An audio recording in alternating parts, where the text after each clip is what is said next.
Hello, beautiful people. Okay, so let me catch you up a little bit. I have not been walking, but I did start today Tai Chi. I have an app, it's called Yoga Go, I think. And so I'm going to be restarting that. I did that a few months ago.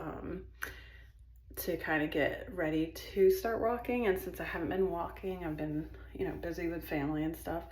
And now I'm going to restart with Tai Chi and then maybe get to yoga and stuff since it's so hot outside. I don't trust myself to walk yet, especially by myself in the heat. And it's not really cool at all in the morning ever. So I think the lows are like 77 and it's humid, so it's still in the 80s. And my body doesn't do well with that. Anyway, so that's where I am on exercise. And I did finish my first month of Mira. It's like testing hormones. And the first report is late stage reproductivity. So it's right before transitioning to menopause, but duh, like I know, like I know I'm there, but it was nice to have confirmation. I do have an appointment this week, my 3-year appointment for a gyno, so I'm gonna just bring the report to them and have that done. I am kind of nervous. I do have like medical trauma and all this other stuff, which I'll get into later. I'm not gonna bring that I'm not gonna talk about that too deeply right now. I'm just kind of giving you an update of where I'm at. And I am starting tomorrow the EA officially study group. And I marked my calendar for the rest of July to what days I'm doing the study group and things like that and what I need to be studying. And tomorrow it starts at 7 a.m. So like, yay me. So there's that. And I'm making my to-do list of like cleaning and stuff. My sister is going to be visiting in like 3 weeks. So I'm not super concerned about that until like probably the week before, and then I'll like freak out. I'm not gonna freak out. You know what I mean? Like start cleaning and doing all the things, prepping and meal prep or meal planning rather, which leads me to I have not meal planned for this week when everybody left, and I'm like, oh no, I need to like go shopping, and I hate shopping. So I'm halfway doing that as I go to bed tonight. So wish me luck on that. And as far as, I don't think I've ever mentioned this, but I like to budget things. And originally I was gonna have one of my husband's credit cards paid off this month, but instead of doing that while people were here, we paid cash, well, like, cash instead of putting things on credit cards. So that overtook that, which is probably stupid, actually, now that I think of it.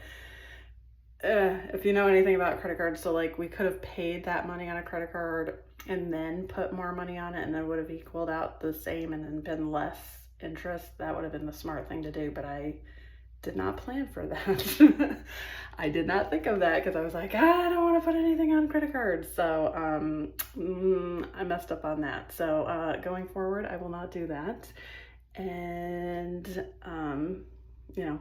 hindsight, or actually like consciously thinking about something, I literally just did while I was talking to you. So there's the inside of my brain. And what else? My son's doing really well. I am planning on possibly going to North Carolina in September. I have to call this week and see if they have any appointments available for I go to Duke for my UC gastroenterologist. So and I have to get there soon. So hopefully September, and which leads me to the reason why I'm bringing this up early is because I need to have my son get his license. So, because I have to fly there and he's gonna have to drive himself to work. So hopefully he can get over his fear of driving.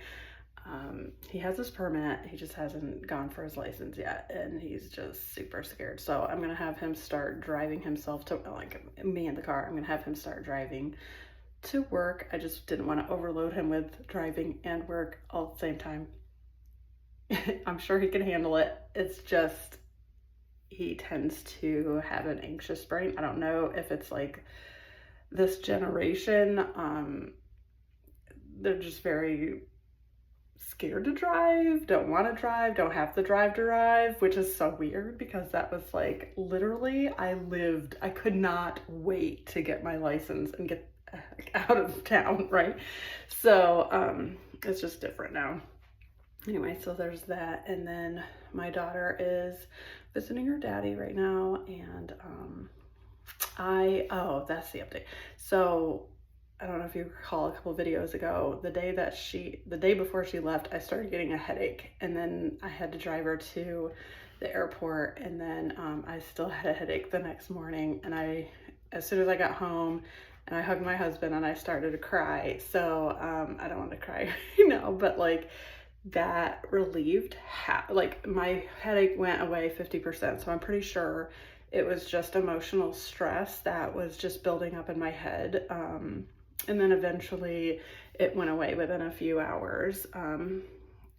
And it's just really hard. It's really hard to not know when you're going to see your baby next. I mean, she's not a baby. She's going to be 23 soon. So, but like, I don't get to spend birthdays with her birthday and none of that. And like, maybe sometimes Christmas. So she just lives so far away that it's hard to make plans and stuff. And she always uses her vacation to come visit me and her dad. She splits it, and since we're 2 states away, like she does a lot of flying, and she pays for it herself. She's very she takes care of herself. She's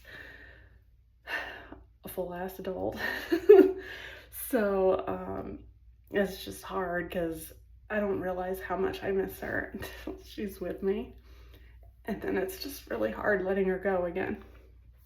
But I'm so proud of her. And I just miss her every day.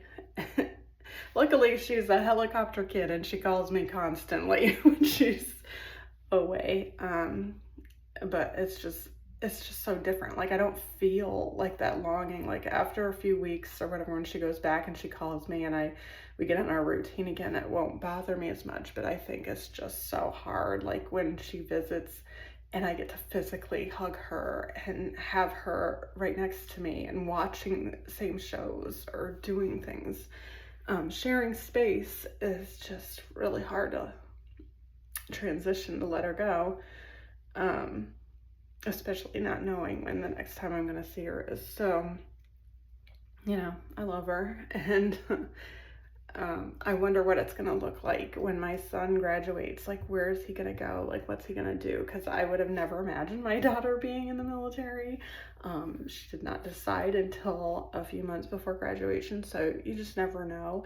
And my son is adamant that he's not going to. I really don't know what the heck he's going to do, and I am so sorry this is super long. I just wanted to catch you up on all the things that have kind of been going on that I haven't had time to process or think about or talk about in the last few weeks. And now it's a new month, and I'm trying to adjust my brain into what's next, what are my next intentions and goals and things going on. So it's just part of the second chapter, and I'm just taking you along for the ride. So thank you so much for listening. I know I probably talked really fast and there was a lot of information all at once, but thank you so much, and I hope you have a good night. Peace.